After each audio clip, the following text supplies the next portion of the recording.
Speaking of movies, maybe we have some quasi good news. Maybe Interesting news. So Regardless. well, first we got to say that with all the junk that's been going on and all the cinemas seeming to close up, it's really hitting the cinemas hard. They were really counting on Tenet to do a good job, and it didn't, save the movie industry. Now they're looking at releasing things directly to stream. We had the whole situation with Mulan and Trolls and so forth. Well, there is another option. It's starting to look like The Croods, A New Age, will be an exclusive drive-in release. So there's something. Maybe the future, the post CV future is drive-ins again. Maybe. Any fans of the Croods in the chat? I loved the first Croods. Okay. That I really did like that. I didn't see it, so I don't know. I can't speak to one way or the other. It was. It's one of those, It's about cave people. Yeah. Right? Yeah. Okay. And it was actually pretty good, and I liked it. It's one of those things where you kind of are nail biting about sequels. Is the sequel gonna suck? Are they gonna be able to recapture the magic? But really, the only thing we're talking about here is the release model. I wish there was more drive-ins around me, but Netter and I loved going to the local drive-in that unfortunately closed up 2 years ago. Hopefully it reopens now. And there is still one or two within a couple hours of us that, for a Saturday night might be fun to do. Yeah. Yeah. But yeah. So there's this character that I see.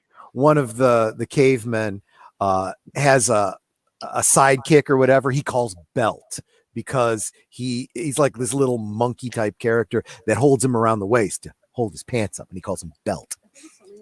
Is it a lemur? Something like that. Yeah. Or some ancient version of it. And whenever someone says something that, is, this little guy will go, dun, dun, dun, like to give it the, background music or whatever. It's just a gag. Because that's before they had It's a sloth. Okay. Yeah, that makes sense. Okay. That makes sense. It's a sloth. Sure. Okay, cool. But apparently this is an exclusive drive-in coming to Universal City Walk. November 19th to the 24th, and a donation of $10 per car, but Universal will donate $10 for each ticket to Feeding America. Nice. So that's nice. It's a charitable thing. That's good. A giant LED screen. It actually sounds like a lot of fun for the family. You get like a little snack box. You get to, I think they have a recreation of the stuff in the movie you can go look at. And it sounds like a lot of fun. And we had talked about how, during the warmer months, it looked like the drive-ins that were in operation were seeing a pickup because, it didn't really, this whole social distancing didn't really affect them. I even saw, the marquee on one of the drive-ins said social distancing since 1969 or something like that. I'm like that's kind of funny. However, we're now kind of coming to the end of what's generally considered to be the drive-in season. So, that's kind of a bummer. Unless the drive-ins do like this one out of Ohio, Autorama, which has decided to stay open through the winter because of what's been going on lately. Yeah, I have a quote. This is in Northeast Ohio, correct? Yep. And business is booming. It says, we're seeing an opportunity. This is by the co-owner, Del Sherman. He's saying we're seeing an opportunity for people to get out, enjoy some time with the family, get to see some classics, see some stuff that's getting released slowly. And with indoor theaters still closed, we're providing an opportunity for people to enjoy some good old-fashioned entertainment. Hey, Exactly. And they're even making upgrades to the drive-in. They're getting new screens. Like this was an old-fashioned drive-in, but now they're actually adding. Well, now see that there's more dimension to that. So our local drive-in, the Cascade, in West Chicago here. They there was a there was a standardization that happened in the regular cinemas where everything was going digital.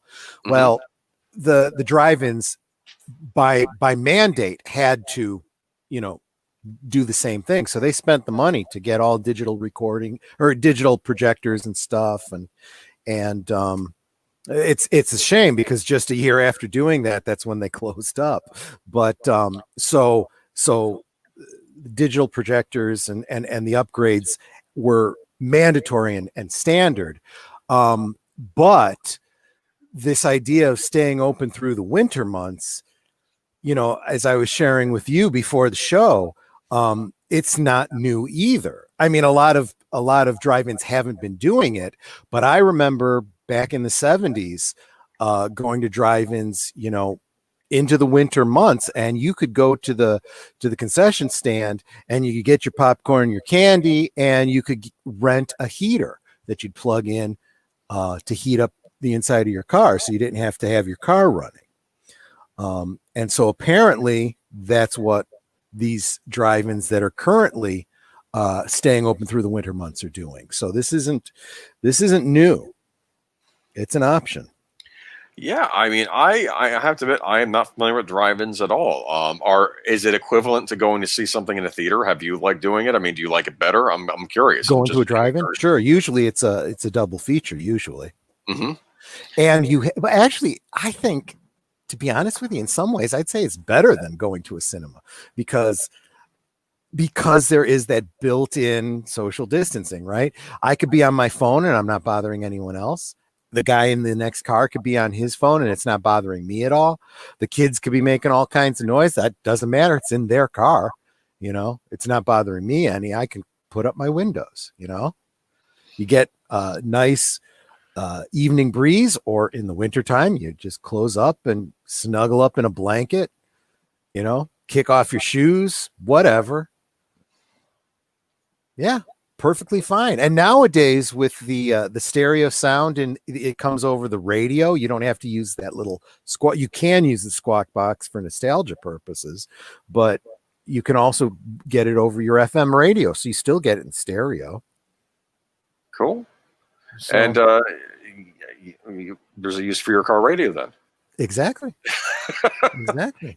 But yeah, I mean, I think it's neat that drive-ins are making a comeback. Maybe not Hopefully all they are, for yeah. movies, and maybe if we can just make the switch over, if we're stuck in this lovely social distancing nightmare for another year or so, I don't know when it's going to end. I thought it would be over by now, but if Hollywood continues to melt down, I don't know what they're going to be showing at these drive-ins, unless they're just going to keep doing, what they've been doing and just showing old movies over again, which actually isn't such a bad thing. New audience for old movies is pretty good. Because I'll tell you, I'm looking at the future of the movie industry, and I am not real fired up about what I'm seeing.